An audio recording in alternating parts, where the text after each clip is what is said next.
One person came to mind, and I'm not 100% behind this person. I like to just get y'all to weigh in.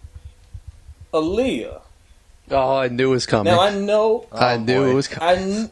I Oh boy. because, and here's why I say that. Because if you ask the internet, she is the greatest artist since Whitney Houston. But she has had great albums, and she is definitely influential. But I don't know if, and I almost say that she didn't have the longevity, but she was around for 3 solid albums and a couple soundtracks. So it's not like she had an abbreviated career. But I wonder if the online hype matches the actual output. So I'm really on the fence with Aaliyah. What do y'all think? You want to go first, Kyle? Sure. The output is good. All three albums I think are pretty solid. Her second album is obviously a game changer. Now, if we're asking whether she belongs on the R&B Hall of Fame with the likes of a D'Angelo, a Keith Sweat, and an Alicia Keys, I'm not too sure on that one. I wish there was another award that we could give her. I don't know if this is the spot for her. It's close though. I will say it's close, and I think it's gonna get more challenging as we go along and we start naming different artists who end up on the Hall of Fame, and then you're gonna go back and say, "Damn, Aaliyah should have been in this." But right Yes. now, I'm leaning towards a no. I'm going to say yes, and only because she's been so influential and still influential. You got Chris Brown and Drake still trying to get her records out there, and those are two of the biggest names out right now. But here's the thing, like, when an artist passes away, it's almost like we freeze them in time and elevate them to the highest, portion of their career. So, like, if her career had carried on, she may have fell off by now, and we wouldn't even have been talking about her for the Hall of Fame. Who knows?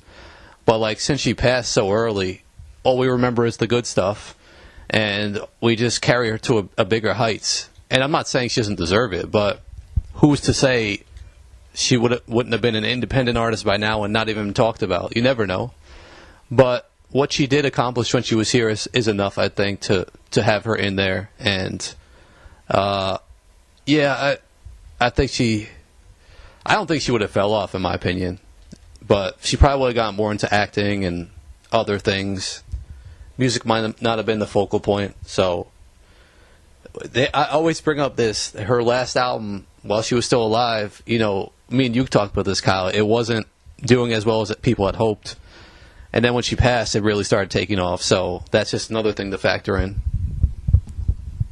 Yep. That's true. I've talked about that as well. I think that a lot of people remember that last album coming out and like breaking all these numbers. But I have a clear, vivid memory of that album dropping and me walking in Target and there being like 700 copies like near the register where you buy. And I was like, no one copped this album? And she hadn't passed yet. And it was probably like days before that. And I was a big fan of the album. And I was like, people need to get on this album. But then, of course, we lost her and they flew off the shelves. And I think also that first album was hurt because if she went with Rock the Boat as the original single, that would have probably pushed it a little bit more. But all of your points are great. I see them. I'm just on the fence. I don't know. I love her to death. I love Aaliyah, but I don't know. So what's your vote? You got to That's vote, though. Yeah, you got to vote. I gotta vote. Oh, I'll say.